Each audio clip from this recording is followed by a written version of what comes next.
Dr. Atul Gupta is Assistant Professor of Healthcare Management at the Wharton School, University of Pennsylvania, Senior Fellow at the Leonard Davis Institute for Health Economics, and Faculty Research Fellow at the National Bureau of Economic Research. He joined Wharton in 2017 from Stanford University, where he received his PhD in economics. He is an applied microeconomist with interests in healthcare, public finance, and industrial organization. His current research examines various determinants of productivity in US healthcare, including provider payment contract reforms, the effects of ownership and organization structure, consolidation, the use of advertising, and the expansion of managed care in public insurance. His research has been published in leading economics journals such as the American Economic Review, American Economic Journal Economic Policy, and Review of Financial Studies. His work has been featured by major news outlets such as the New York Times, the Washington Post, National Public Radio, Bloomberg, The Economist, The New Yorker, The Atlantic, Times, Vox, LA Times, National Review, and others. His study on private equity ownership in nursing homes was cited in the 2022 State of the Union and by subsequent regulations to improve transparency in nursing home ownership. He is also a commissioner on the Lancet Commission to Reimagine India's Health System. Prior to Stanford, Dr. Atul received his MBA at the Indian Institute of Management, Ahmedabad, India, and worked as a management consultant at the Boston Consulting Group for several years. It is an honor and indeed a pleasure to have you with us, sir, and a very warm welcome to you. I'm going to invite you, sir, to kindly begin with your talk on ownership and performance of healthcare providers. Thanks. Thanks, Courtney. Yeah. Good morning, everyone. It's actually a great honor for me and a privilege for me to be here. I'm very excited. Bernice mentioned that I did my MBA at IIM Ahmedabad, and actually that's where I first met Professor Morris. He was my economic policy professor. So it's actually a little bit intimidating for me to now present my own work in front of my mentor. So hopefully it'll all go well. I should say before I start, this is a talk which is slightly different than what I'm used to, because here I'm not going to go into the details of any one project, but I'm going to summarize work from 3 different projects, which all pertain to studying the causal effects of ownership of healthcare providers. And these 3 different projects were the research was conducted in collaboration with lots of different co-authors. I'm not going to mention each one of them by name. But you can go to my website and you can see the 3 different papers that I'm going to summarize over. Okay, so with that, let's get started. So the first question is, why is there so much interest in healthcare providers or in the ownership and organization structure of healthcare providers?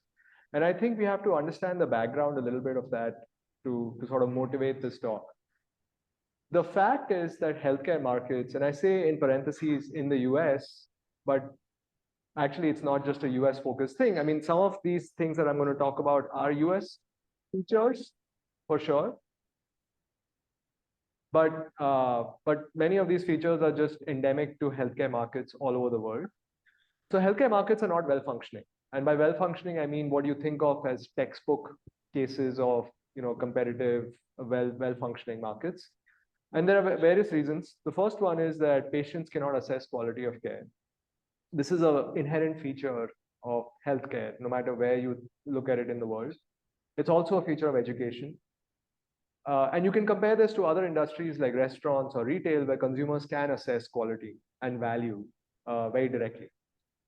The second issue in US healthcare, at least, and this might differ in India, is that consumers are not necessarily the payers for healthcare, because in the US you have a substantial insurance sector which acts as an intermediary, and the insurance firms pay for care. They're the ones who purchase care from providers and they pay for it, and consumers pay premiums to insurance firms to manage all of this on their behalf.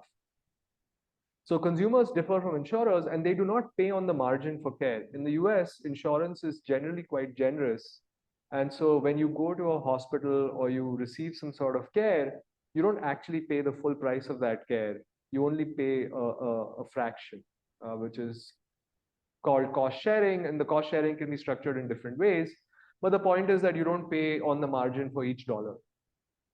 And as a result, prices do not clear markets in the traditional sense, as they do in some other industries like retail, where consumers will go to a store, they'll pay for a product, and they'll pay for the entire thing, right? That does not happen in healthcare. Unfortunately, in the US, there's a high degree of imperfect competition amongst providers. The markets are not competitive.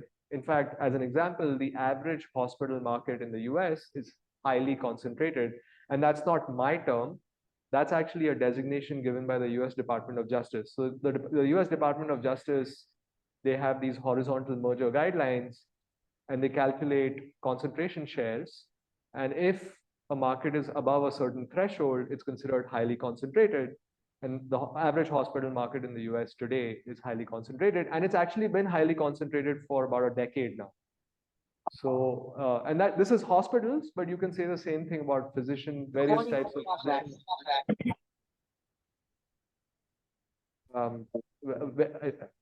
Various types of physician markets.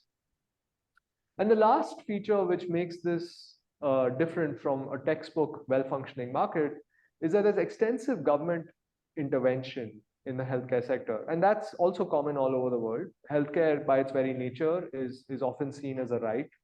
And therefore governments do want to be involved. In the US, you have extensive government subsidies. So you have public insurance plans, much like Ayushman Bharat here in India.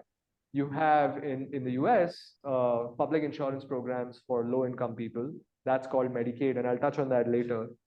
And you also have a public insurance program for the elderly. People above 65, they get what is known as Medicare insurance coverage.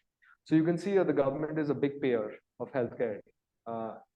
Because elderly individuals tend to use a lot of healthcare, the Medicare insurance program is very large. In fact, it's the largest buyer of healthcare services as a single insurance plan in the world. But unintended consequence or a sort of feature of government contracting is that the contracts tend to be very inefficient and rigid. They don't incorporate quality in the way that, let's say, a private firm would when they negotiate with providers. And they don't update their contracts in the same way as a private firm can. And I'm sure you can all relate to that because government contracting is inefficient no matter where it is. So just keep these features in mind as we go through the talk.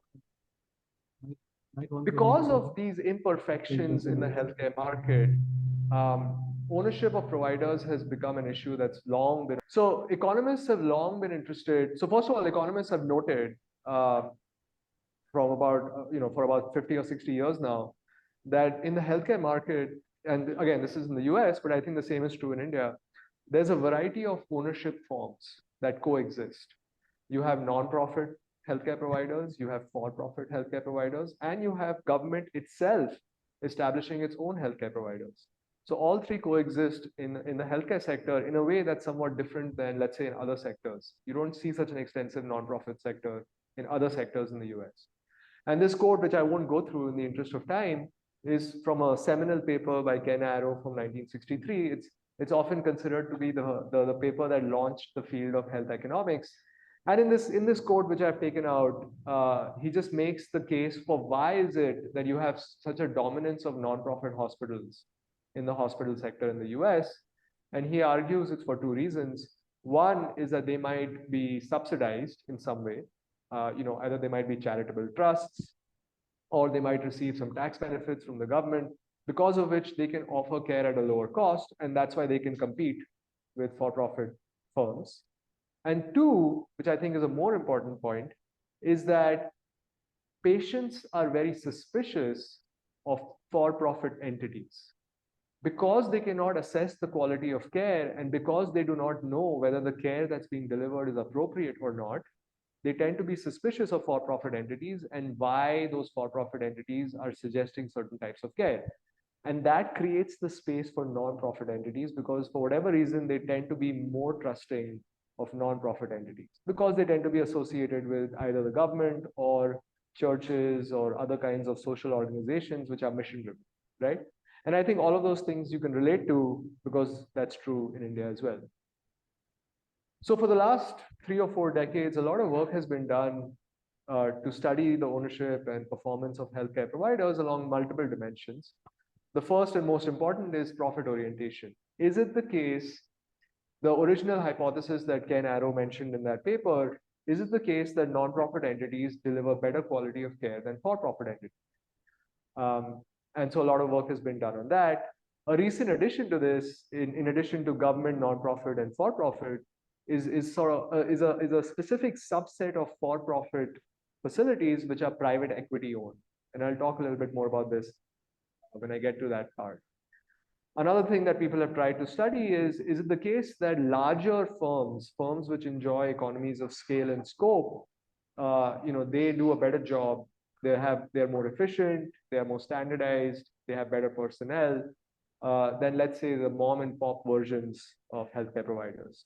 So you can think of it as simply, if there's a standalone community hospital, are they delivering the same quality of care at the same cost relative to a large chain, which has economies of scale and access to capital and things like that? And finally, the thing that's been studied is how does performance and price and consumer welfare change as concentration increases both in a horizontal sense as well as in a vertical sense. So in the horizontal sense, of course, it's very straightforward. When a hospital system or a chain has a greater market power and greater market share, you might worry due to traditional antitrust concerns about what the effects would be on price, on quality. In a vertical sense, it's not yet very clear. Theory is ambiguous. Let's say if a hospital buys a physician practice, or if a hospital buys a nursing home, or an insurance firm buys a hospital, all of these things have happened and are happening, at least in the US. How does that affect prices, efficiency? Is there foreclosure, which is a traditional concern in vertical integration? So that's another area that's been studied a lot in the context of providers. As a result, there's been a large literature, but there's still some important gaps that remain in this literature, and that's where we come in with the work that we've done and what I'm going to talk about today.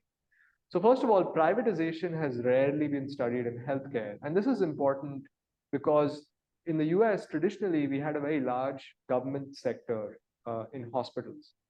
The government, and not particularly federal government, I'm talking more about the state governments and local cities, counties, they owned substantial numbers of government hospitals. And the motivation for these hospitals was that they would provide care to vulnerable individuals, people who lacked insurance coverage, who would presumably be turned away by private hospitals.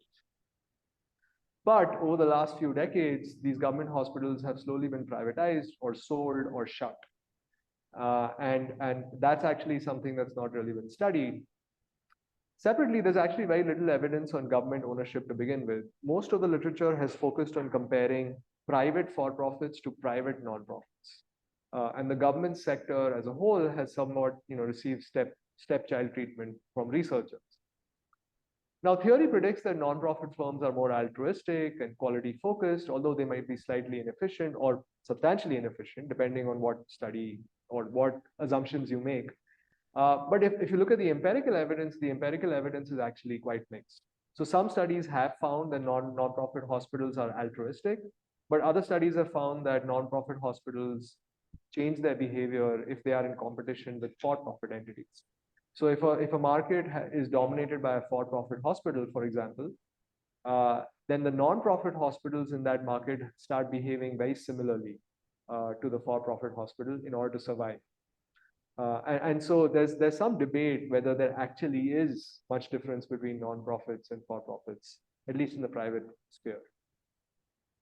Private equity is a completely new animal. A lot of the work that's been done on private equity has come from the finance literature, and it's largely from outside the healthcare sector. And as I said in the first slide, because healthcare is quite different from a well-functioning market, you might think that the effects of private equity might also differ when they're applied to healthcare. Where you have some evidence on private equity in healthcare, it's typically from case studies, or it does not account for differences in patients. And then finally, there's also limited evidence on the effects of chains. Chains are becoming larger and larger in the US healthcare sector, as I'm going to show you. And we don't actually know much. Most of what we know about the effects of chains comes from retail and logistics and those kinds of sectors. And so that's why we focused on these sectors in our papers. So I'm going to summarize results from 3 different projects. The first one looks at the effects of privatizing public or government-owned hospitals. And it's motivated by this fact that the share of government hospital or public, I'll use these terms interchangeably, the share of government hospital of total capacity in the US has declined monotonically over the last 35 years or so. That's encapsulated in that figure. It's the red line is government, state and local beds, and the dashed line is federal beds.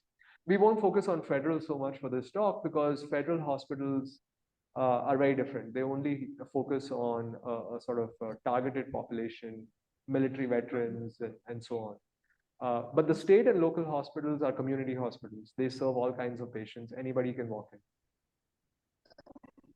At the same time that we've seen this decline in the capacity to deliver care, there's been a more or less monotonic increase in public insurance. So much as Ayushman Bharat has sort of expanded over time, although it's still very small, in the US, the equivalent program, which is called Medicaid, has expanded more or less monotonically. And that's the blue dashed line. That line is showing the share of total hospital patients that are covered by Medicaid. And you can see that at the start of our period, it's about 10%, and over time it's doubled from 10% to 20%. And there was a little bit of a bump around the late 90s, but it's more or less been monotonically increasing. And so one hypothesis or one speculation that we do in the paper is whether governments have become more comfortable with the idea of giving up public hospitals as public insurance has expanded, because they might think of these two as substitutes. You're spending money to subsidize hospital care for patients. You can do it in 2 ways. You can give them insurance coverage, or you can directly create capacity for delivery. And they might think of these two as substitutes. And the advantage for them, from the local government's perspective, is that while they have to pay for the hospital capacity, which are always loss-making, almost as a rule, the dollars for the public insurance program, about 60% of those dollars come from the federal government. So it's cheaper for them to rely on public insurance, give these guys a card and tell the patient, now you go to a private hospital, rather than actually creating and maintaining government hospitals, which they have to pay for. So that's the first one. The second one is private equity, which is this new beast that's now set its sights on healthcare in the US. And I'll show some data on this later. But since private equity is somewhat new, I always like to first just take some time to explain what private equity is so that we're all on the same page. So the private equity model is quite innovative. The way it works is you have a private equity firm, and the partners of that firm are called general partners. These people are very good at raising money from wealthy individuals, institutions, sovereign wealth funds. So that's where the money comes from. That's where the capital and the equity comes from. They take that money, they say, we'll return it to you in about 10 years with some guaranteed returns. Or it's not guaranteed, it's obviously equity. So, it can all get wiped out, but they promise, we'll give you certain kind of returns. They take that money, they pair it with lots of debt. So mountains of debt. In the typical private equity deal, it's financed about 20% equity, 80% debt. So I always joke that instead of calling it private equity, we should call it private debt. And a distinguishing feature of private equity firms is now they combine the equity with the debt, and they take this corpus of money and then they use it to buy controlling stakes in target firms. So they always buy controlling stakes. They never take small stakes. So it's always something that allows them to direct the target firm. They put their own people, on the management board and sort of the governance structure of that firm, they often also bring in their own management. So sometimes they clear the house completely and they bring in their own management team. It's a mix. Sometimes they do that, sometimes they don't do that. But what they always do is what I've called here as financial operations and governance engineering. So the governance engineering is they change the incentives of the management team. They make it much more profit oriented. They give them a larger share of the profit of the firm so that they have a stake in increasing the value of the firm. The financial engineering is already baked in with this debt. The debt brings with it a lot of good and bad features. That's mostly the financial engineering. And then the operations engineering is a new piece, which is more seen in the last 10, 15 years. The private equity firms really get into the operations, day-to-day operations of the target firm, and they start changing things. And they find ways to both increase revenues and cut costs. That's how you increase profits, right? Now, why do they do all this? Well, they have a very, very short horizon. Because they have to return the money to their investors in 10 years, and it takes them some time to identify these targets, close the deal, they typically have only 5 to 7 years to get in, increase the value of the firm, and then sell their stake. They have to sell their stake to actually realize any profits. They're not interested in sort of holding these things on an ongoing basis in the long term. And so that's another distinguishing feature of private equity. It's a very short-term focus. Now, in the short term, there are only certain things you can do to increase the value of the firm. You can't make large investments. You can't do sort of long-run capacity building or quality improvements. So just keep that in mind when you think about what private equity firms will do. Now, a lot of the evidence, as I was saying earlier on, has come from the finance literature, and they've looked at it mostly outside of healthcare. Typically in well-functioning markets like retail, logistics, restaurants. And there they actually find that private equity firms do a better job of improving productivity, also improving quality. But you have to keep in mind that if you have a well-functioning market and consumers are well-informed, that actually aligns the incentives of the PE firm and consumers, right? Because the only way you can succeed in those markets is if you provide a good product at a good cost. That's unfortunately not the case in healthcare, right? In healthcare, you can actually financially, you can do well, even if you're not providing a good product at a good cost, because of all the information frictions and intermediaries and so on. And the private equity investments have been growing, again, almost monotonically in healthcare. This is from the US, but my understanding is that private equity investments have also been growing in India in healthcare, particularly in the hospital sector. In the US, it's not been in the hospital sector. The US private equity has mainly focused on physician practices. And there are reasons for that, which, because in the interest of time, I won't go into, but they focused more on physician practices and nursing homes. And that's what I'm going to study in my paper. We look at what happens when private equity firms invest in nursing homes. I'll skip this in the interest of time. Much of it I've already sort of alluded to. I guess the only point I'll make about nursing homes, what's interesting and unique about nursing homes, all the limitations and imperfections that I spoke about in healthcare, they're exaggerated even more in the context of nursing homes. Because nursing homes depend for 3/4 of their revenue on the government. Because as you can imagine, most people who use nursing homes are the elderly. And I told you the elderly are covered by this government program called Medicare. So as a result, nursing homes get a lot of their revenue from government programs. And so that exacerbates some of the issues that I'd mentioned earlier. The third paper that I'm going to focus on is going to look at the effects of chains. What happens when hospital chains expand and take over standalone hospitals? And this is a motivating figure. You can see this figure is showing how the share of chains in total hospital capacity has increased over time. From 2000, when it was about slightly under 60%, by 2020, it had gone above 80%, and it's higher today even. And you know, the black line is showing the share of bed capacity. The gray line is showing the share of employees. So depending on which capacity you prefer, it doesn't matter really that they're more or less on top of each other. Chains are important, and they're getting more and more important. And because of this, chains could have far-reaching impacts on the hospital sector. First of all, we know little about what chains do.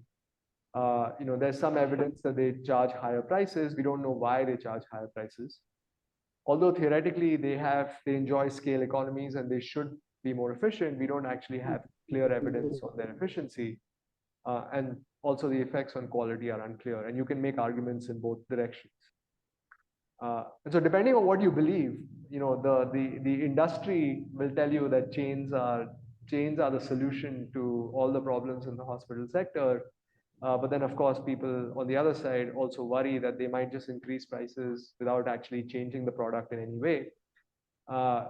They could either hurt consumers or help consumers. And so it's important for us to understand which way this is going. Chains are also poised for growth in India.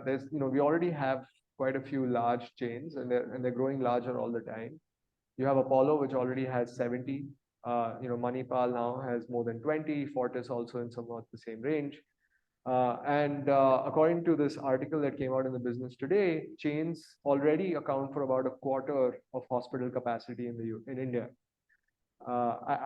That's their number, not mine. So you can take it with a pinch of salt, but that's the only number I could find.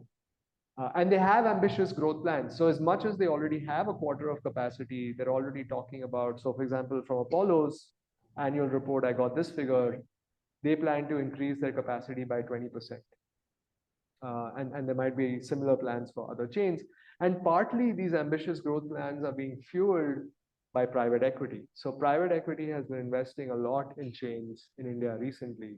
And I've given some examples over there. And they're also giving, and they're also fueling a consolidation boom. So there's, these large chains are buying standalone facilities or other small chains. So I think some of the lessons from the US might be applicable to India, because India seems to be maybe about 15 or 20 years behind where the US is. But India might leapfrog. I mean, the rate of these rates of growth are incredible. So at these rates of growth, India might actually leapfrog the US, because now there's not much investment happening in the hospital sector in the US. Okay, so let me start with what's the value of government hospitals? That's sort of where we began with this question, because we also came at it from the angle that we almost have universal insurance coverage now in the US. The original motivation for government ownership of hospitals was, well, there's all these people who can't afford insurance. When they go to a private hospital, they'll get turned away. That's not an acceptable situation. But now insurance coverage in the US is about 95%. And even the remaining 5%, many of them are eligible for some program. It's just that they don't take up that plan for various reasons. And so we were wondering that, well, governments are inefficient. And if these people can access care at a private facility, well, why do we need to subsidize government hospitals, which are inefficient and subscale oftentimes? So that's the debate really over the government's role. The proponents are saying you need access. They secure access for certain types of communities. And the opponents say, well, it's just inefficient. It's, we're just these white elephants. And this debate is happening not in the US, not just in the US, it's happening in many developed countries, Europe, and also actually in developed parts of Asia.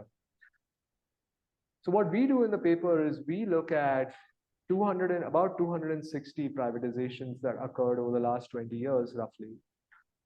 And what happens in these privatizations is a public hospital, a government hospital, will either get sold to a private entity, so completely clear sale with assets and operations, everything, or they will invite a private partner to operate the hospital. The ownership of the assets will remain with the government, but so the property and the building will remain with the government, but the operations will be entirely given out to a private entity. Now that can be done in various ways. There's a lot of heterogeneity. Either the private entity can just come in on a contract and just do operations for a fixed fee. So that's one extreme, in which case the private entity doesn't have much incentive to change things. At the other extreme, the private entity can also become a joint venture sort of partner partner in profits, and also a long-term, they can get long-term leases of up to 50 years or even 100 years. So in that case, it's almost like ownership, where they have a stake in expanding profits. And we look at this all over the US over the last 19 years. And I won't go into the details of the data that we use, but we can see a lot about these hospitals before and after they got privatized. And our approach is that we're going to compare the patterns for hospitals that got privatized to patterns for hospitals, similar hospitals that did not get privatized, that continue to remain under public ownership and operations. So I'll quickly go through some of the results because, since I have to go through 3 different projects, I won't dwell on any one in particular. And I'll stop at about 11:20 or 11:25, but feel free to interrupt me if you have any questions. I'm happy to engage with questions. So the first thing we notice is that after a hospital gets privatized, the volume declines. So how you should read that figure is the x-axis numbers are the years relative to conversion. So -1 is the last year before the hospital got converted from public to private operations. And 1 is the first year after it got converted. And you can see that relative to the last year before it got converted, there's an immediate decline. The y-axis is log points. So it's about a 5 to 10% decline in patient volume after it got converted. And that decline is persistent. So it remains persistent for at least 5 years. And internally, we've looked at it. It's detected even at longer time horizons. Now, while that was a decline in patient volume overall, the decline is mainly coming from the Medicaid program. Remember what I said, Medicaid is the government insurance program for low-income individuals. It's equivalent to the Ayushman Bharat. The government pays hospitals sort of a fixed rate for different types of services. It's actually Ayushman Bharat is very, very similar to how Medicaid is. And you can see that the decline in Medicaid is actually much larger. So the decline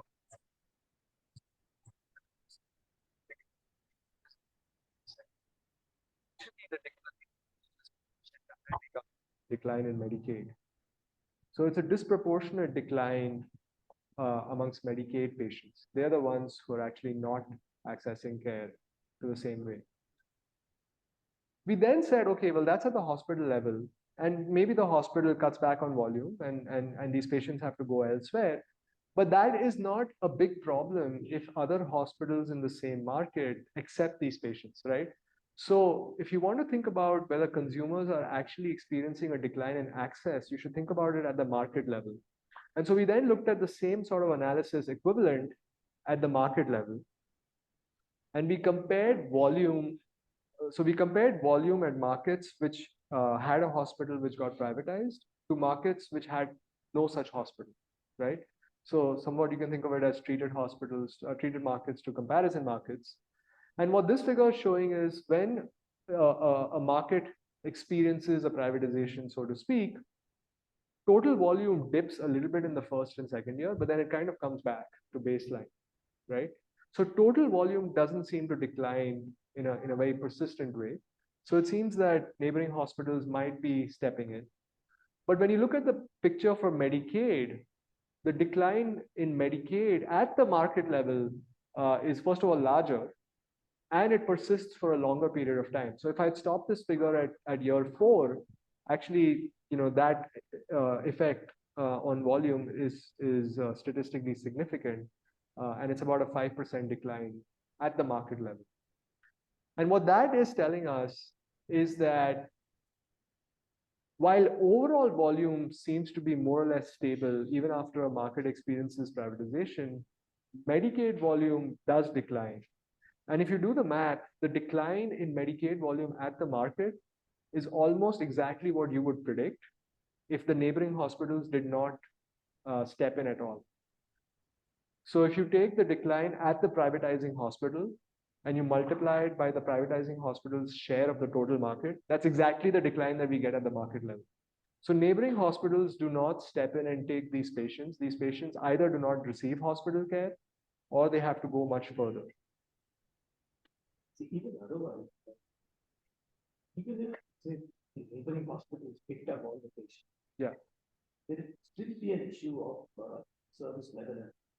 Yes. It's quite likely that the going back are those which are I mean the hospitals which are discarding are probably of better perceived quality Yeah. as compared to the hospitals which are picking them up. Yeah, and that's Yeah. exactly right, because initially we were not sure about this.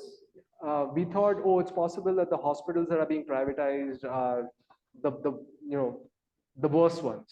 Like the government saying these guys are gone cases, let's just privatize them. But actually, that's not the case.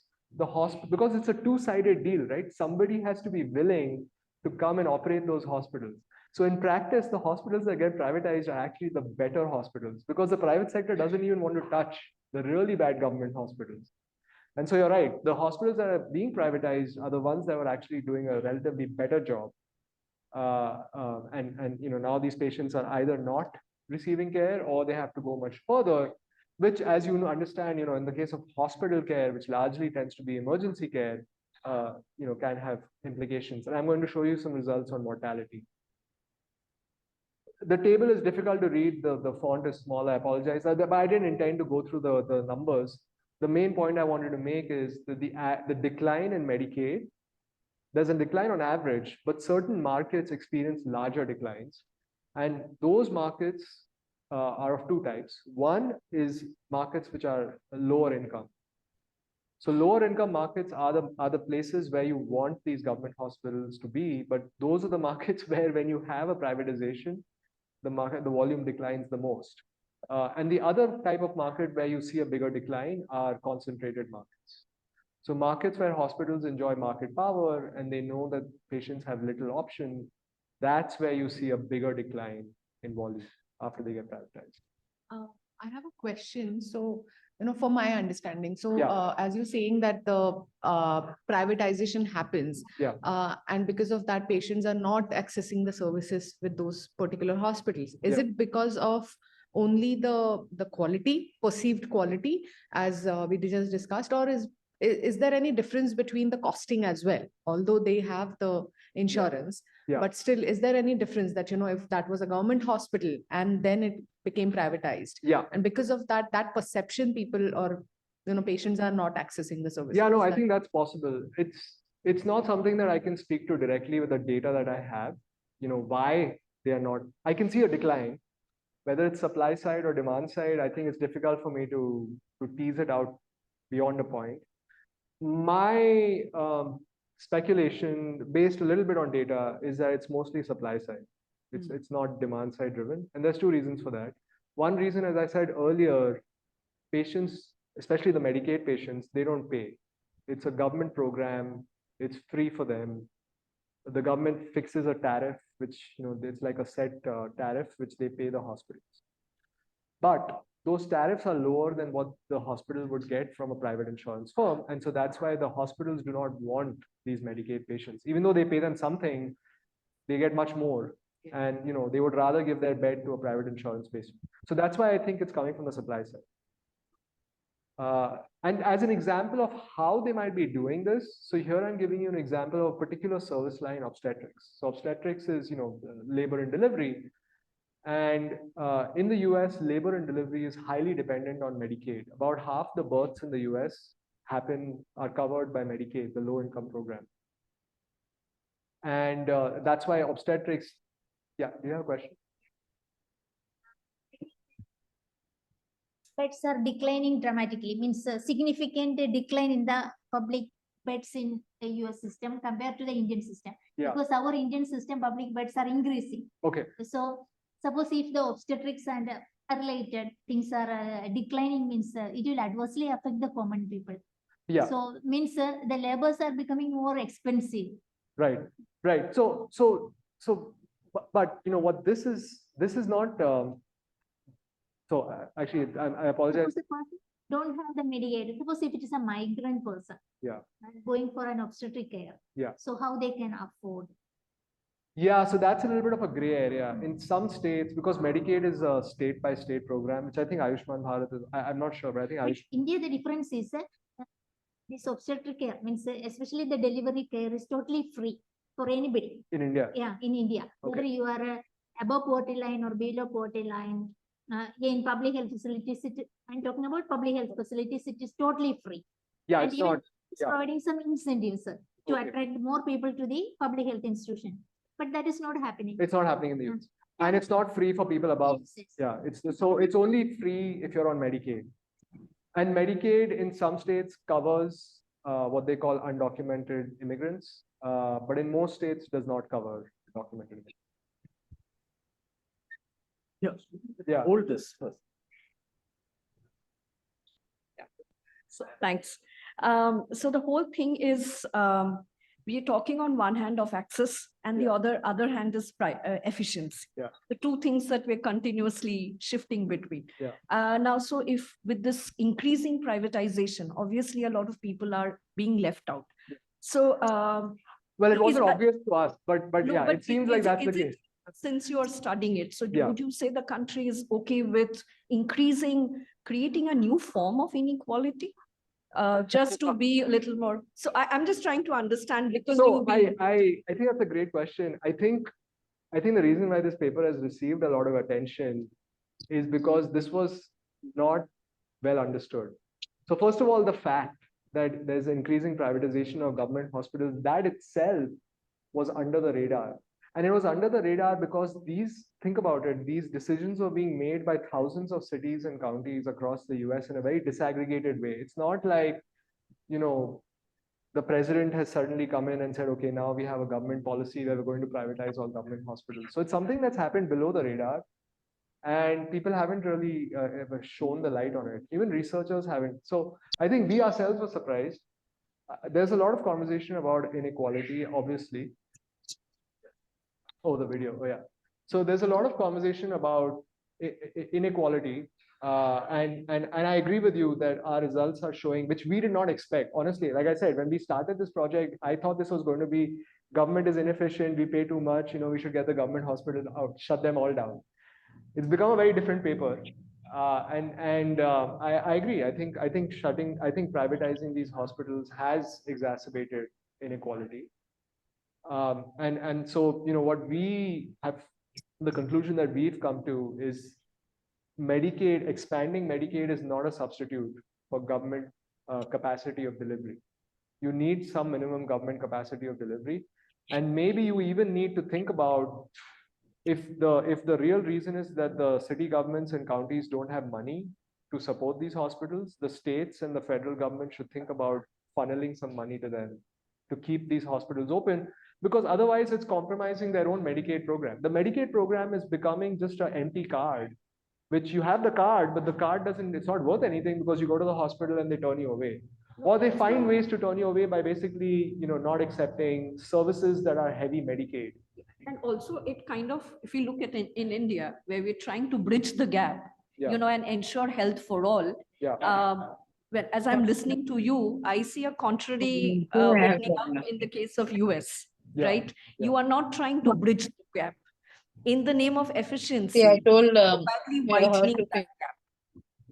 Yeah, so I was just trying to then work it out in my head that which way do our countries going? I mean, of course, I understand that efficiency is important, but then in the name of efficiency, there is one country which is trying to bridge the gap to the extent possible, and we are all working towards 2030 deadline. But if this is the scenario, then how does the country then justify its, achieving those targets of bridging the gap? No, absolutely. And let me just be clear. I'm not suggesting that whatever is happening is optimal in any way. We're just studying what's happening. And we actually expected something very different, but what we found was very different. So what we find is that how they're targeting Medicaid is by shutting down certain service lines which rely on Medicaid. So that's why I was giving you this example of obstetrics. What you see over here in this figure is they're actually just closing down their OB department. So it's not just that they're reducing capacity on the intensive margin, they're just shutting down the OB department. So what this figure is showing is that the probability of closure of OB departments goes up by about 20%. And if you think about it from a common sense perspective, that's actually the cleanest way for them to do it. Because if you keep the OB department open, it's sort of, you have to pick and choose patients. It becomes very messy, and a lot of OB patients come in as emergency. In the US, there's a federal regulation. You cannot turn away patients who come in an emergency. So it's difficult. Actually, just shutting the thing is actually an easier way to ensure that you don't deal with these patients. Hello, Professor, may I ask a question? Yeah, sure. Thank you. Thank you for your presentation so far. I'm Dipankar Das, an assistant professor here. My area is economics. So I have just three some basic understanding that we have learned, and we have seen a set of strong literatures are also present, and your presenters also revealed the same story, that if you are interested to solve a problem like healthcare through market mechanism, it is not possible, because there is a problem of a moral hazard. It will be there still. We can't eliminate that. And second thing, if I have gone through some stories in India, like the government of India provided some sort of government-run insurance schemes. Different state governments, they're also running some different state government-run insurance schemes. Those are not actually working well because of many issues.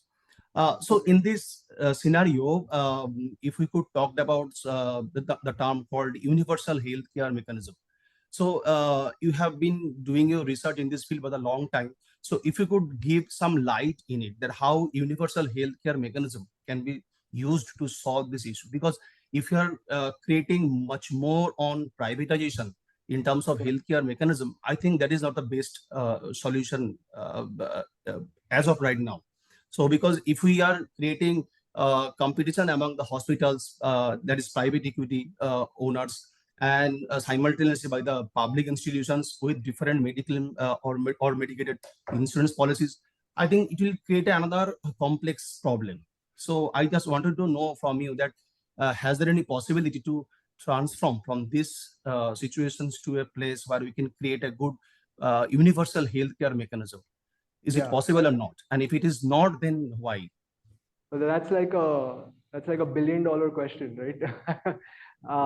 So I think that's sort of a more forward-looking discussion about what we can do holistically. Let me come back to that question after I finish going through some of these more specific results. But I'll come back to it towards the end. And if I don't address it, then please ask me again. So sure. Thank you. If there is a decline in volume and a decline in access truly, then and if those hospital stays were valuable, because sometimes there's also this conversation that people unnecessarily go to the hospital. You could have received the same type of care. It could have been resolved in an outpatient setting. But if these stays were truly valuable, now of course that cannot be possible in OB, but it can be possible in other service lines, then you should see some effects on health, right? And so we looked at mortality rates at the market level. Again, at the market level, we're trying to see if mortality rates are changing in markets that experience privatization versus markets that don't. And there we find this really surprising, clear correlation between the effect on Medicaid volume and the effect on mortality. So the y-axis is showing the effect on mortality for people who are 55 to 64-year-old. We picked this group. We've looked at all groups, but we're focusing on this group because this group is the one that's most affected, because they tend to be frail. Young people, even if they don't access hospital care, you don't expect them to die, right? Depending on what kind of ailment. Obviously, if it's a gunshot or something like that, it's different, but largely they will not die. But the 55 to 64-year-olds, they're the ones who are more likely to be affected from a mortality perspective. The changes, right? These are both changes. Yeah, so the they are x-axis is the effect on the Medicaid volume following a privatization. And these are in deciles. I'm showing you decile means. Okay. And the y-axis is the effect on market level mortality. So mortality rates. Market level mortality. Mortality rates for people who live in that market. In that area? In that area. Okay, yeah. So there's a negative correlation. Yes. So, well, yeah. So the greater the decline in Medicaid, the larger the increase in mortality rates. Oh yeah, mortality is a negative indicator. That's right. So it's a kind of a positive expected correlation. Yeah, it's the expected correlation. Yeah. Mortality. Yeah. Okay. I'm in the area of health economics and policy. Yeah. My question regarding, you are looking, can you? Yeah, I can think, hear. So here we are looking about acute admissions only, acute cases. No, this is all mortality. All cause mortality. All cause mortality amongst all people in that market. So actually, we were quite surprised that we see this kind of result. No. I'm asking why, because your previous slide, it was telling OB. that it is not because of OV. The access to acute care, it will affect. That is why. Right. I think that rather than acute care definitely it will affect. But what about the non-communicable disease care and the chronic diseases care also? Definitely. It could be. Yeah. So cancer. Definitely cancer care.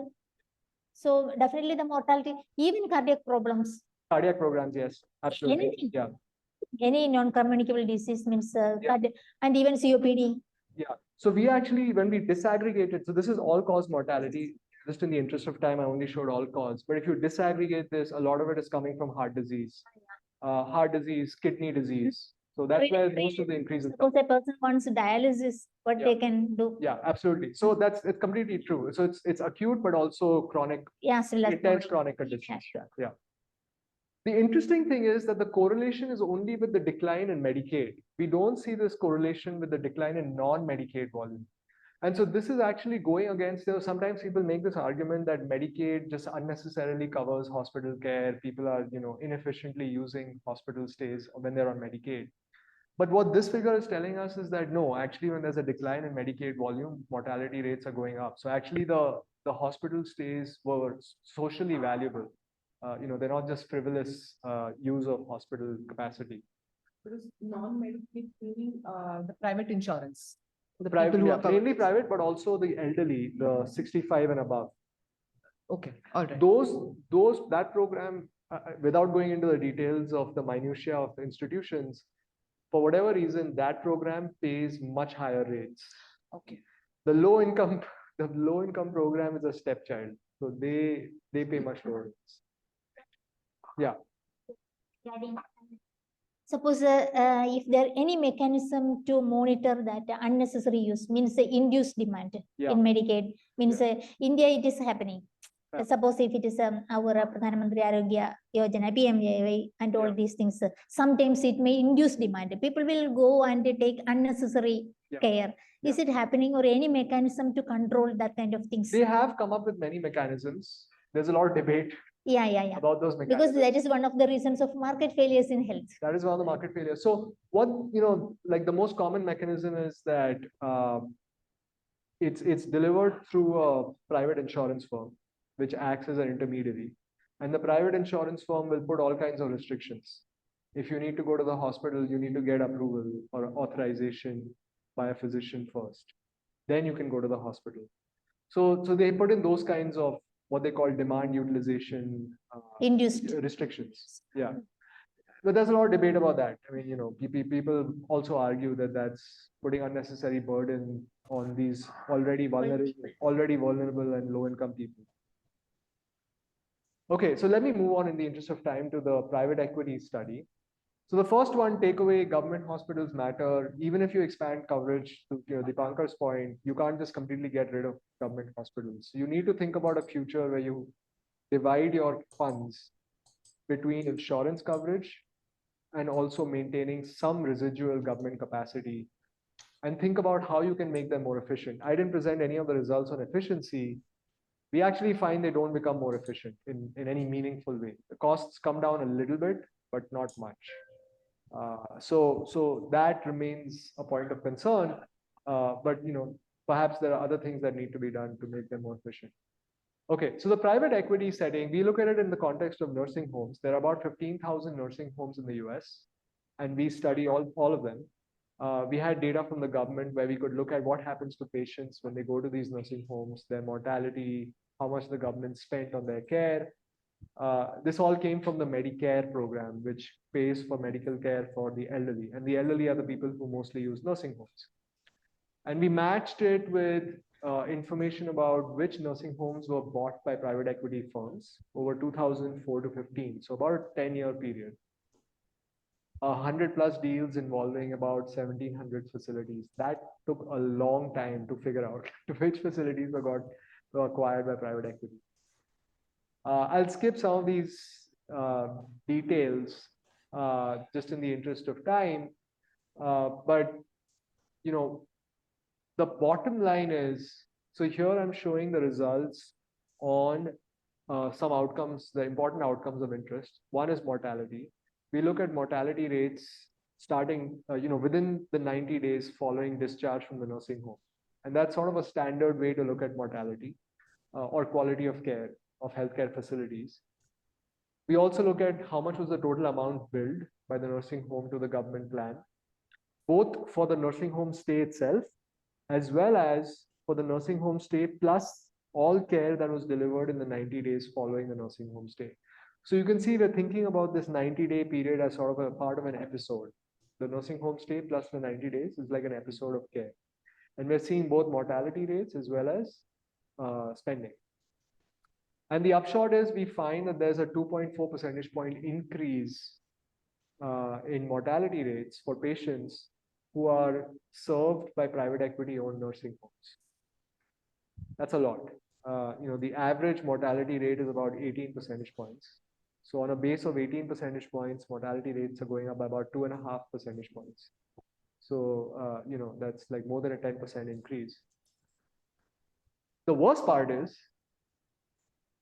these nursing homes are also billing more to the government. So spending also goes up by about 10%. If you think that, okay, maybe they spend more during the nursing home stay, but then subsequent spending declines because they've done such a good job, that's not true, because we find a 10% increase in spend for the nursing home stay itself. But even if you consider the whole 90-day episode, there's an 8% increase in spending. So it's not that, it's offset by some decline in spend in the subsequent 90 days. So there's no trade-off. It's not that if you get private equity ownership, they're more efficient, and sure, there might be some decline in quality. They charge more and there's a decline in quality. So it's actually a lose-lose proposition on average. Again, this is on average. We do a lot of work in the paper where we look at heterogeneity and effects, and we do find that there are some patient subgroups who are better off when they go to a private equity owned nursing home. But on average, there's an increase in mortality. Still, this year the medicines are also included in the everything. Everything. Everything's included because Medicare pays for everything, so we can see everything. Yeah. So this is just a sort of way to visualize this in a picture. The figure on the left, the x-axis is the distance to the private equity owned nursing home.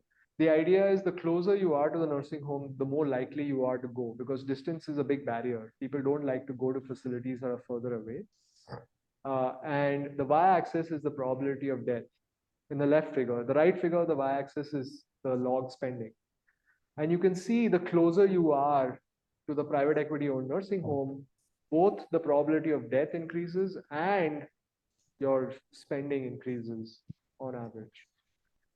So this is sort of model free. We're not imposing any assumptions. This is just the data.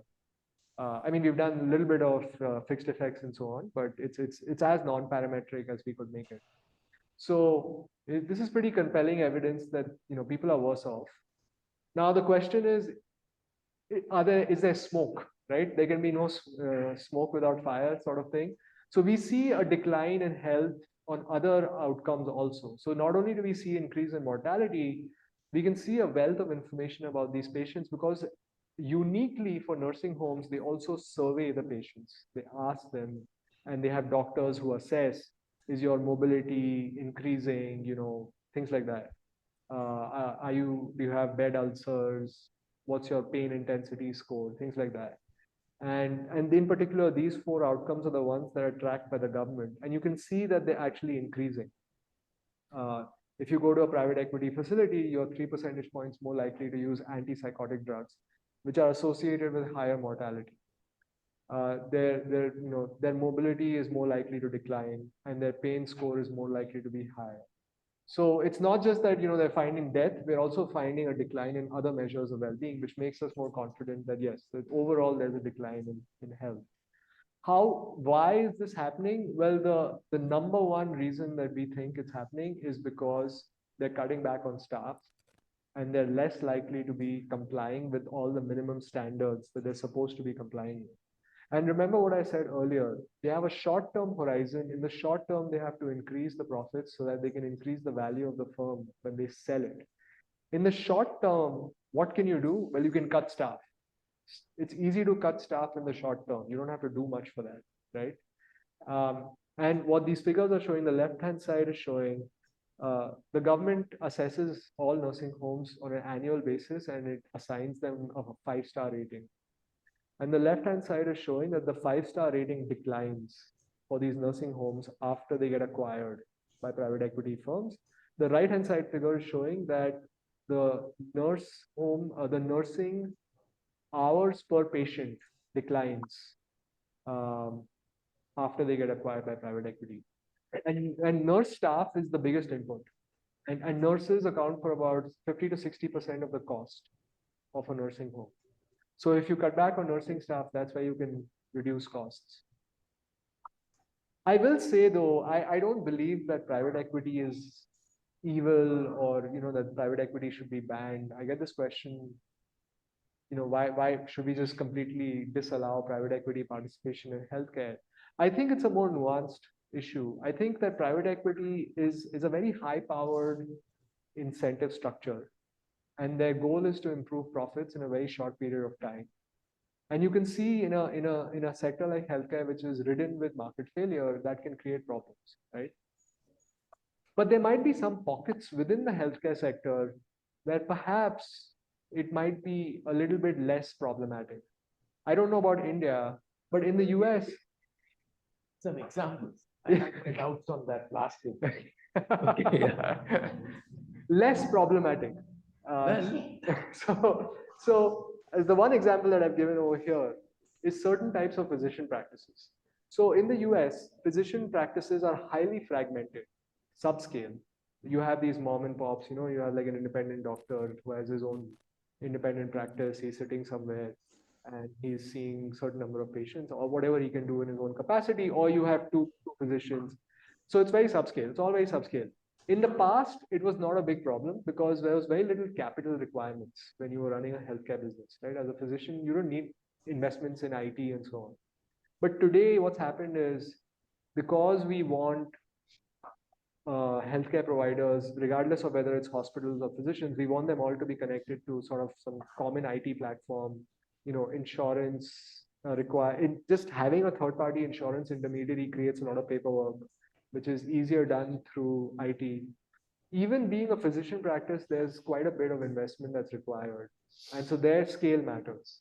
And so what private equity has been doing is they've been buying up these independent physicians, and they've been they call them roll up. They've been rolling them up into one firm, which is at higher scale.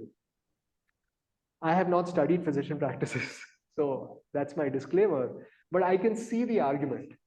I can see the argument that in theory, they can generate efficiencies. Now, I know, Professor Morris, you might say that they may generate efficiencies, but those efficiencies will be kept by them. They won't pass through those efficiencies to insurers or consumers. That might be true. No, that's okay. That I'm less concerned. Okay. See, my point is, the very idea of short term. Yeah. Okay. Of private equity players, and it's not just in this domain, healthcare, and so creates various issues. Take, for instance, the case of Boeing downfall.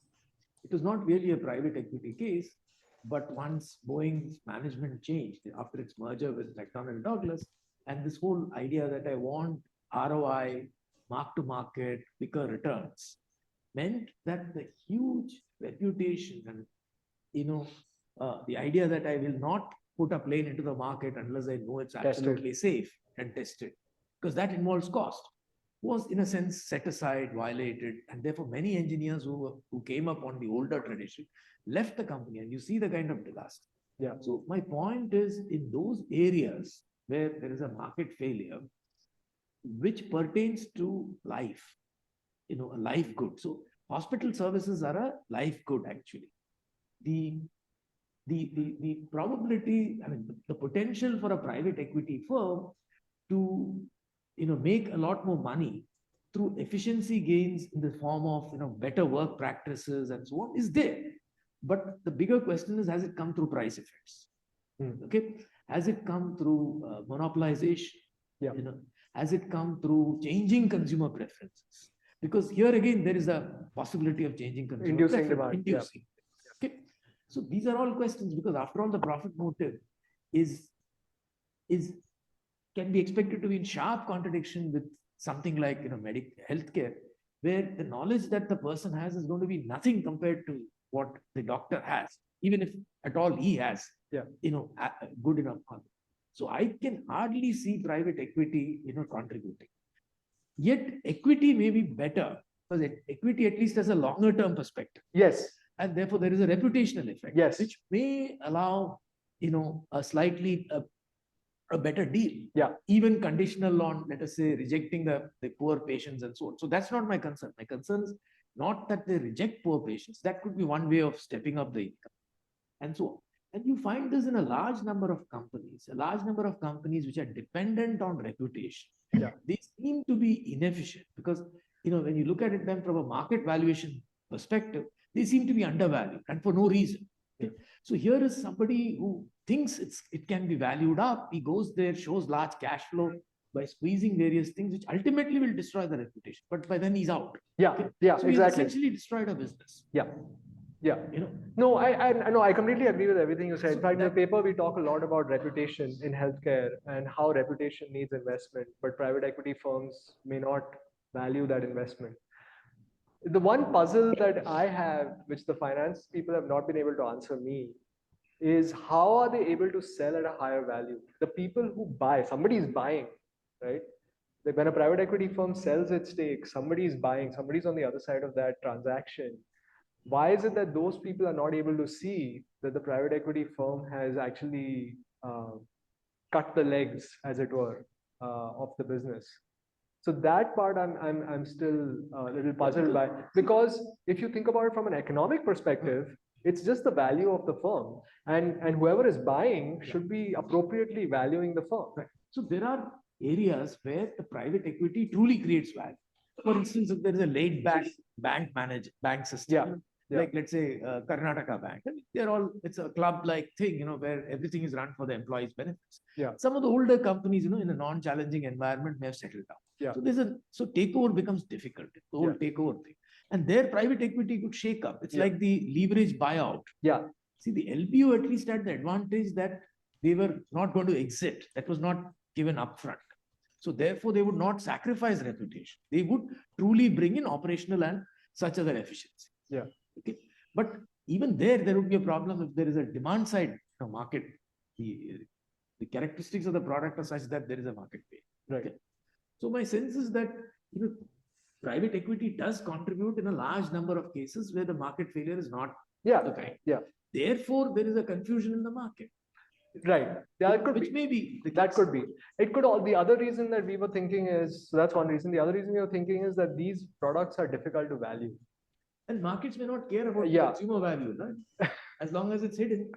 So they'll think the music will keep playing. Yeah, it could be. It could be.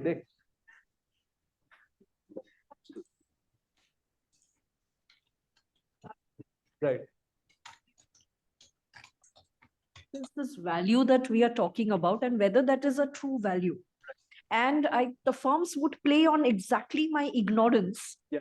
And to an extent, it would project it in such a way that it's an induced value creation. Yeah. That I think it is valuable, and ultimately I walk into the trap. Yeah, but the concern is that then that means that these transactions are not valued appropriately, and that means that these markets are not. So the healthcare market is not working well, and even these financial markets that are valuing these healthcare firms are not working well.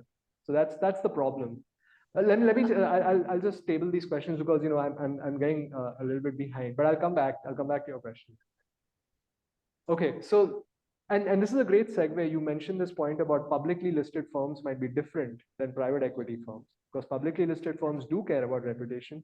Also, not just care about reputation, they're also regulated much more. There's a lot more transparency and governance that they have to go through than private equity. So that's a great segue to talk about chain ownership, because chain ownership, a lot of the hospital chains in the US are publicly listed. And so they do have these kind of barriers that they have to jump through. So in this paper, we look at the effects of chain ownership, or what we call corporatization, on standalone hospitals. And corporatizations, we think of it as a large change. It's like a paradigm shift in operations, which involves, how they negotiate prices with private insurers. They can't negotiate prices with government. Government just fixes prices and tells them this is take it or leave it. But with private insurers, they negotiate prices on a case-by-case basis. Personnel, they might be able to attract better personnel.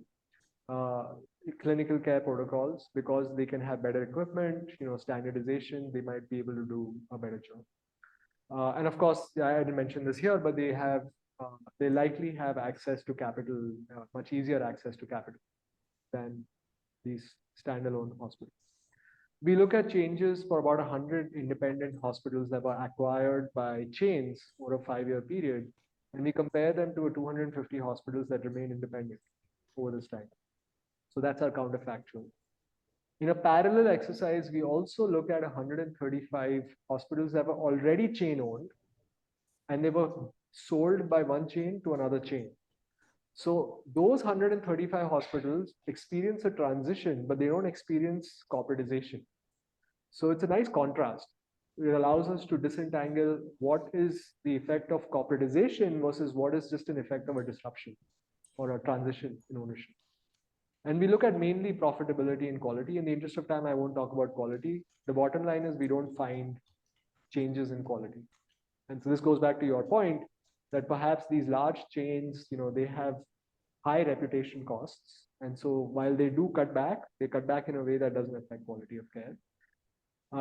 The nice thing about this paper is that we, for the first time, were able to look at actual negotiated prices with private insurers, which is usually that information is kept confidential. We did this in collaboration with an insurance company, and that's why they gave us their data.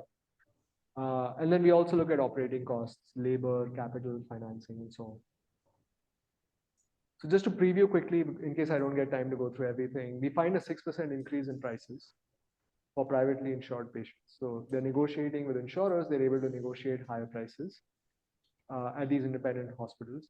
But crucially, we find a similar increase in price, even if it's a already chain-owned hospital being sold to another chain. So there we don't see much of a difference between corporatization and a non-corporatization type of transition. We do find a large decline in operating costs when a standalone hospital becomes part of a chain. Costs go down by about 5%. And it's mainly driven by reducing labor costs. So they cut back on staff and mainly on administrative staff. And they cut back on financing costs. They get lower interest rates and their cost of capital goes down. Here, crucially, we don't find a cost reduction when it's an already chain-owned hospital being sold to another chain. So, our interpretation of that is that there's a one-time efficiency dividend that a standalone hospital gets which you can squeeze out when you go from being standalone to being part of a chain, but it's one time. They've already squeezed it. The next time it gets sold, it's mainly to increase prices. And sort of it's a market power kind of story. There's no juice to be squeezed on the efficiency side. We find some evidence which suggests that there's some pass-through of these efficiency gains in the form of relatively, that's the key word, relatively lower prices. Prices always go up, but in deals where they have larger efficiency gains, we see that the prices go up by a smaller amount. And so that is consistent with some pass-through. And so, and we have some suggestive decline in quality, but I wouldn't put too much weight on it because I think it's pretty ambiguous.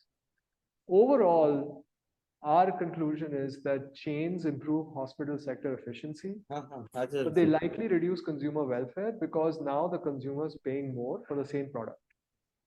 The prices that are going up ostensibly are paid by insurers, but insurers will recover those in the form of higher premiums from consumers. So that's sort of a summary of it. I can stop here, or if you think there's a little bit more time, I can show some details. But yeah.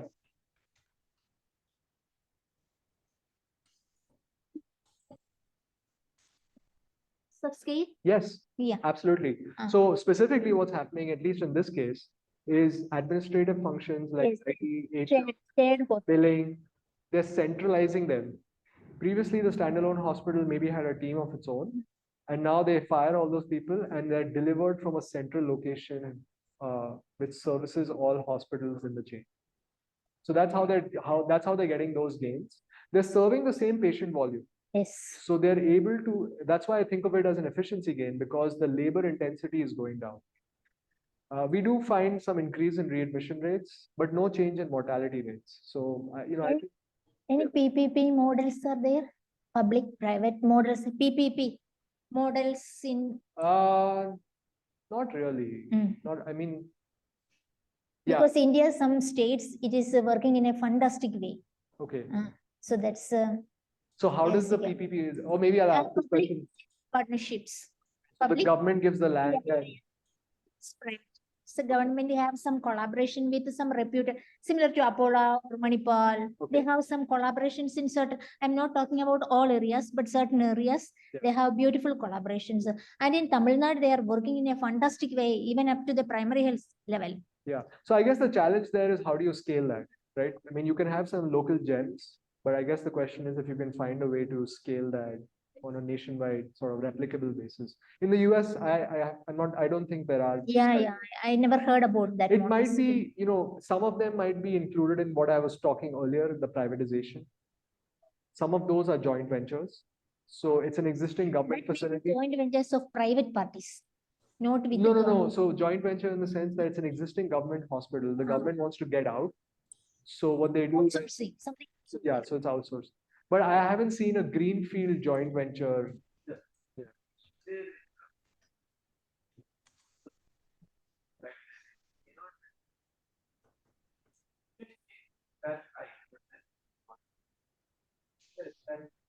Where you come from, what you prioritize. Start a hospital in terms of services, measurable things, there's a market failure, put that one of things of all the items. So buildings and real estate connected. Then hospital services like office supply, let's say even something like patient processing, they are also each can go in. Government takes up the areas of market patient. Yeah. Doctor. Yeah. Something also was at the time. Then they can't divide it, but actually the US what to say the other way around. Yeah, in the US it's like a operations are operations are right. And it's only because there are some legislative barriers. If you want to sell the real estate, it has to go through the voters and things like that. Otherwise, they would have sold the land also. Yeah, they could have been. I agree, completely agree. Yeah.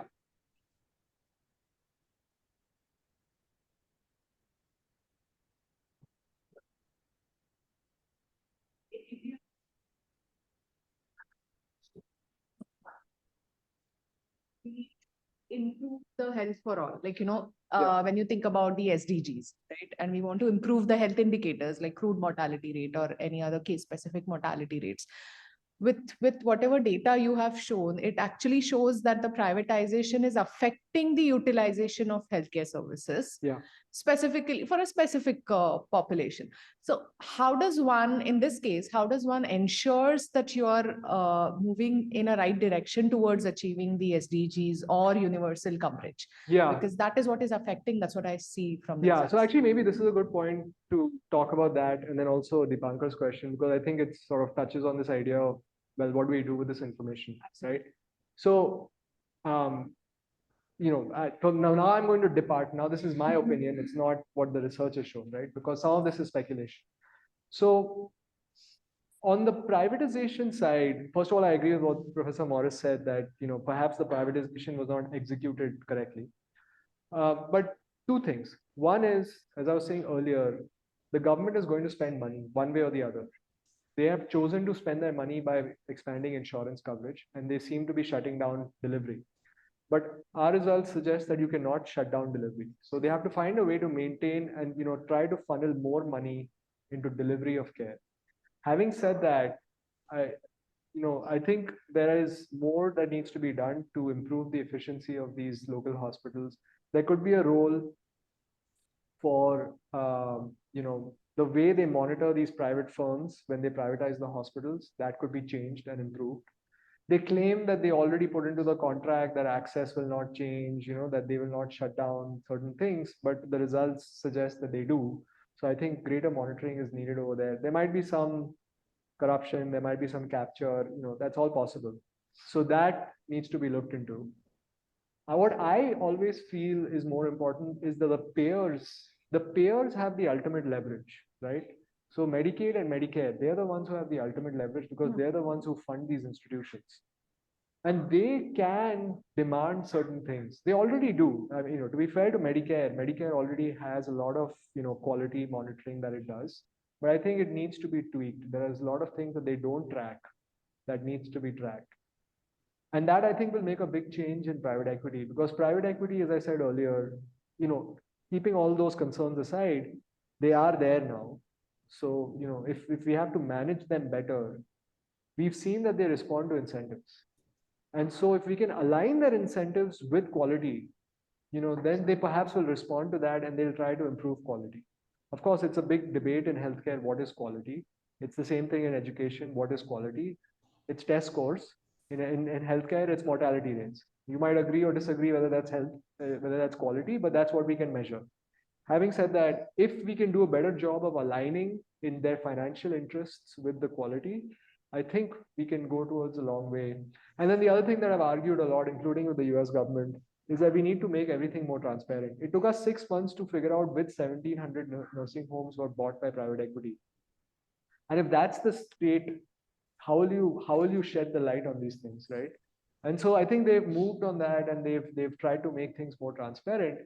But the government being the government, they've only done it for nursing homes. So I think they're expecting us to do a study on every segment of healthcare before they expand transparency. I mean, these people that's how they are. Coming back to Deepankar's point, I think, we need to think a little bit more about sort of a holistic picture.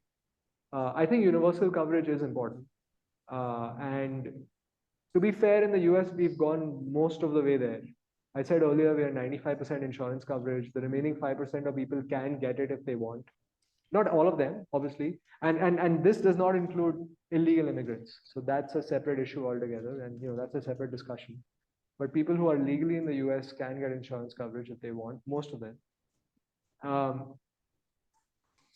The question is, how do we... Can I interrupt? Yeah, sure. Yeah. Hi, I'm Usha from Shekhar Eye Hospital. Very nice discussion and very nice information. To carry on with this, the sentence mentioned as chains improve hospital sector efficiency, but likely to reduce consumer welfare. It's little interesting because in India, definitely chains, we have efficiency going on, and consumer welfare, when I talk about, cross-learning happens, so the chains have really worked well, people are happy about it. Now, what is it that makes US not happy with the consumer welfare? Can you elaborate on that, sir, please? Yeah, no, so I'm not arguing that people are not happy. This is our assessment of these results. And the reason why we are saying that they likely reduce consumer welfare is because we don't see a change in the quality of the care, but we see that they're charging higher prices. So consumers are paying about 6% more for the same quality of care. And that's what we're interpreting as a decline in welfare. And they improve efficiency, as I wasn't able to show you, but they improve efficiency mainly by cutting back on labor costs. But they're not passing most of those efficiency gains to insurers. Yeah. Thank you. Yeah, so there's limitations on how much we can see about which types of people they're cutting, but they're all part of this bucket, which is like billing, coding, IT, HR, things like that. There's a need for creating a balance between the private and the government aspect. Yeah. So what are your recommendations that the policymakers should follow, or they can make changes so that there is a balance between these private and the government control with respect to the optimal optimal outcomes? As we also discussed about, there's a decline in the volume. Yeah. And and there is no such change in terms of mortality as such. Yeah. So what are as per your research and all, since you have I don't studied, but, and again, these are my opinions, not, you shouldn't hold my co-authors responsible for what I say. But I think that there's a role for government hospitals and we shouldn't let them die out. I don't think there's any risk of that happening in India. I think in India, government hospitals are here to stay for various reasons, good and bad. But in the US, I would say that we should find a way to fund government hospitals. If the local governments are not able to fund them, we have to find a way to funnel money to them so that they can survive. And if we are continuing to privatize them, we have to change the parameters, the contracts that we're using with these private entities so that they can't cut back on patient volume in a way that hurts the local community. So I think that can be executed in a better fashion. I think it's gone under the radar and nobody has studied it. So I think, that's why nobody cares. Hopefully this result and this study will sort of shine the light on this and governments will get more serious about holding the private entities to account. And then in terms of, do we want chains? Do we not want chains? Well, chains it's a reality. They're there. I mean, they already have 80% of capacity. I think in India, you will see over the next 5 years, they're going to rapidly grow their share.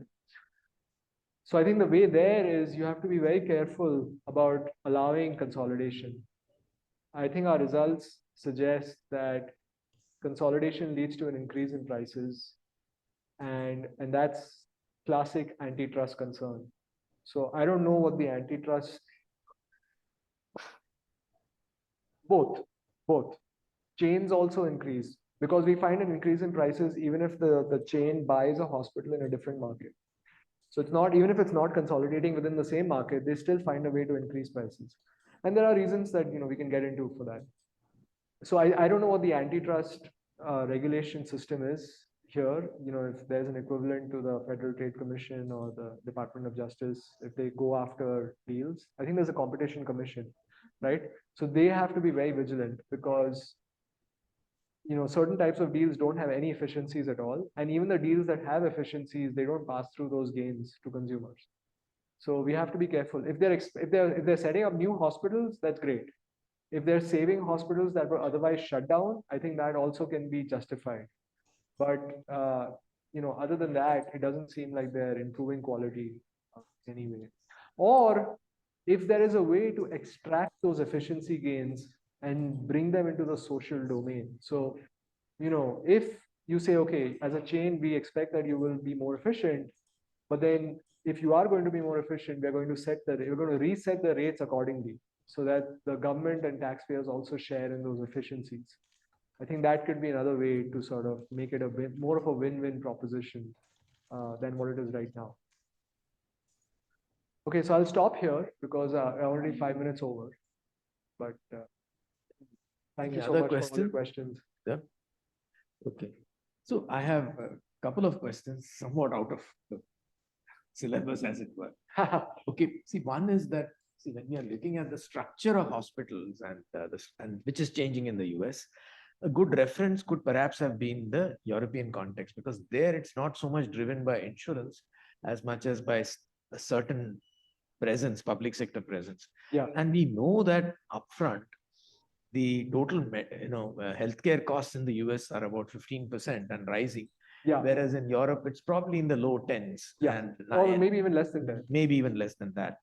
And it's not given that the US, quality is better, at least by the revealed mortality and life expectancy. Absolutely. Yeah. It seems that the US is inferior, even if you adjust for, typical US things like killing due to guns and traffic and so on.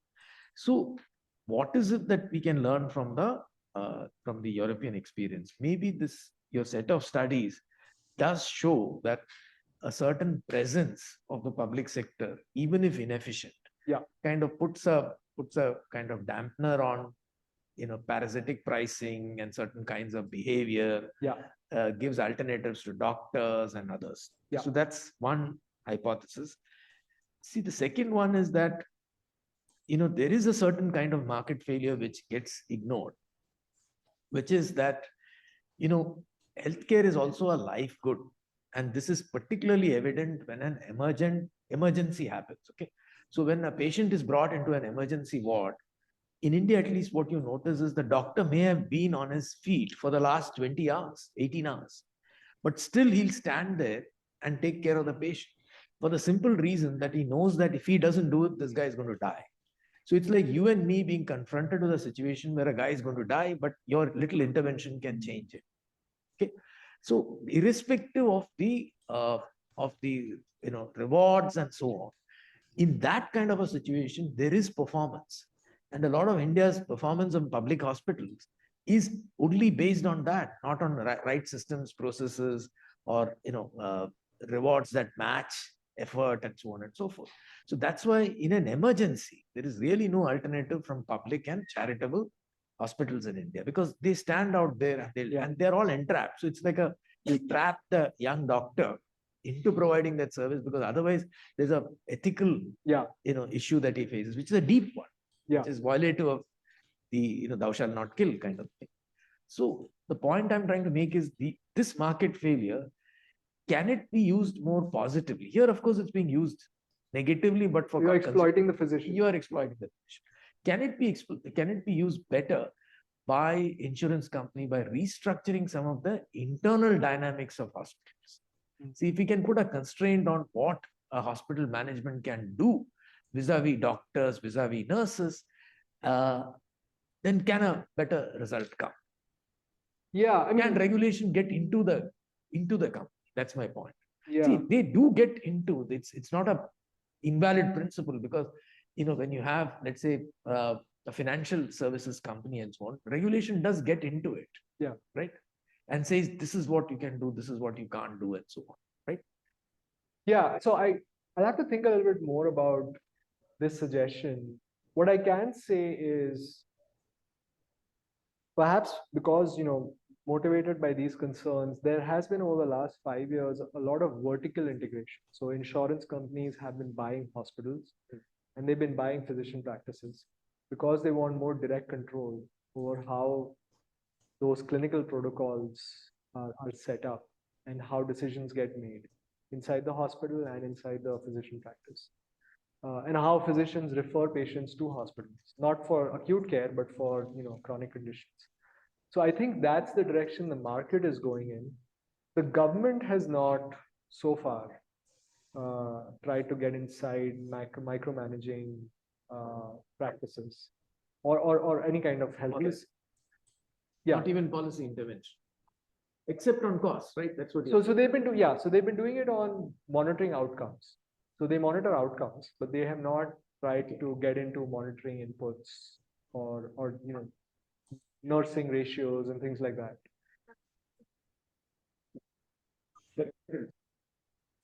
Everything, they only monitor outcomes. They monitor mortality.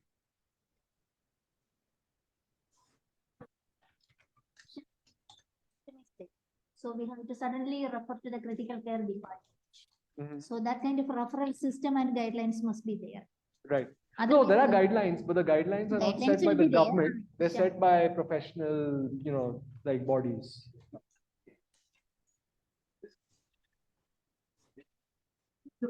Yeah. Yeah.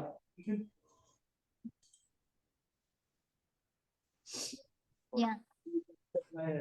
Code on managers would be dysfunctional, but you can apply an ethical code on doctors, which is actually very ancient, the Hippocratic Oath, and similarly on lawyers. So if we understand that code, then based around that, the appropriate regulation or ownership restrictions or whatever can emerge, unbundling, etc. That's the point. But that's more design rather than diagnostic analysis issue. But that's what is being suggested by all your work. Yeah, no, it's an interesting idea. I think the government has been reluctant to get into the operations of healthcare facilities. Either they've been reluctant, or there's been sufficient lobbying by these healthcare lobbying associations that they want to keep the government out of it. So I've not even touched on pharma at all. Of course, they are the biggest lobbyers. See, another thing which has happened in India is now that communication is possible. Okay, let's say there was an old man who was about to die, something. Now that communication is possible, people rush him to an hospital. Yeah. Okay, and he dies, or he dies after a while. Okay? And they end up paying a fat bill, which relative to their income is huge. Yeah.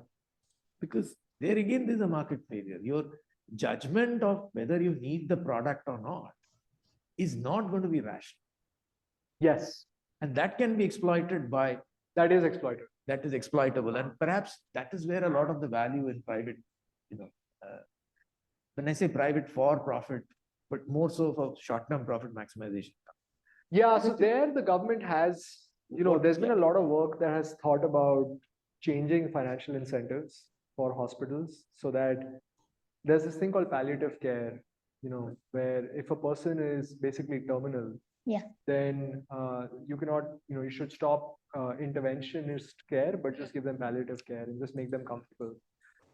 And obviously it pays more if you do stuff, if you do all kinds of stuff, right? Like unnecessary surgeries and sort of treatment care. Now the government has thought about, how can we balance the scale a little bit so that physicians can make some money even from palliative care. It's tough. It's tough because first of all, physicians are not trained like that. There's an error in judgment, and there's a lot of discussion in the clinical literature about this, how physicians refuse to acknowledge that this patient is gone. They're just not trained like that. They're always trained to think about what can be done, what are the different things that we can try. And historically in the US, that, if they can do something, they will do something sort of situation was there. Of course, now costs are so high that, people are thinking a lot about pushing back. This demand utilization that you were asking, one of the things that insurance companies will do is when the hospital submits the bill, they will actually have their own physicians and nurses assess, was this appropriate? Was this care needed? After the fact, ex post, they will assess whether it was needed. So they do pre-utilization review and they do ex post utilization review, and sometimes they will refuse to pay if they deem it unnecessary. So, there's all these things now where they're trying to, clamp down. But again, that's one thing where I think government hospitals are useful, right? Because government hospitals, by virtue of being employed public servants, they don't have these kind of incentives. That's another thing. But there are a lot of evidence that referring to rather than keeping in intensive care units like ICCCU and other ICU. So instead of that one, referring proper time to the palliative care unit means it will reduce the cost and it will reduce unnecessary interventions also. We have a lot of evidences that there are a lot of studies conducted. Yeah. So palliative care is validated. Yes. The question is the physicians and the hospitals, yes. They don't make money if Yeah. they fund palliative care. That is happening everywhere. Okay.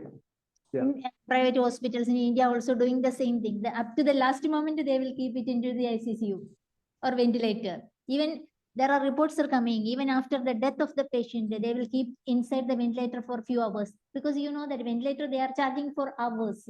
So they will keep for another 6 hours, 10 hours. There are reports are coming. Dead body.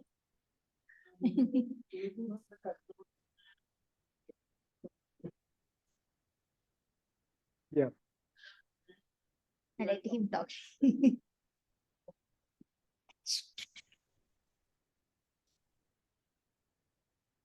So thinking from the customer side, sometimes I think, for example, in Goa, if you take the public facility is not bad they provide. The only thing you may have to stand in a queue, or you may get a delayed service, or sometimes you have to undergo some hardships, and it's not as comfortable and convenient as in Manipal. So I really don't think so. There are different segments of customers who go to this. So affordability also becomes a concern. It is not value. Like you don't know whether you get value or not, but sometimes people think it is not affordable rather than thinking whether I get value. No, and I think that's why government hospitals can play two purposes, right? One purpose is that they are the provider of last resort for, in my context, it's these Medicaid patients who really don't have an option, right? They're not getting care at a private hospital. So, okay, that's, the government hospital stinks, it's like you have to stand in queue, all of that stuff is there, but at least you get care, right? And the second purpose government hospitals can play is that they can serve as a disciplining mechanism on private hospitals, that private hospitals cannot willy-nilly increase their prices beyond a certain level if there is a public outside option, right? So you need to have these public hospitals serve both those purposes. I'm not asking for the expansion of public hospital capacity, but I think we have to fight now to save it, because I think, the way things are going, we used to have about 2,000 public hospitals in the US, and now we're down to 900 roughly. And I don't know, maybe in the next 10 years, we might be down to 500. So, I think we have to fight to save what we have so that they can serve both of these purposes.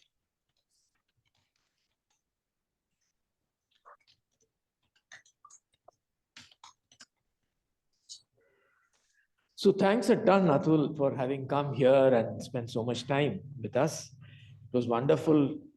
And your papers were all very interesting to read and then to discuss with you. And so, we found it very exciting hosting you here, and look forward to your continuing relationship with our healthcare department and our healthcare faculty. As you know, we have a program in healthcare, an MBA in healthcare, and we hope you can, periodically kind of enrich that program as well. So we look up to you for all these, help and support and so on. Okay. And if there is any way in which you think we can collaborate with you, let us know.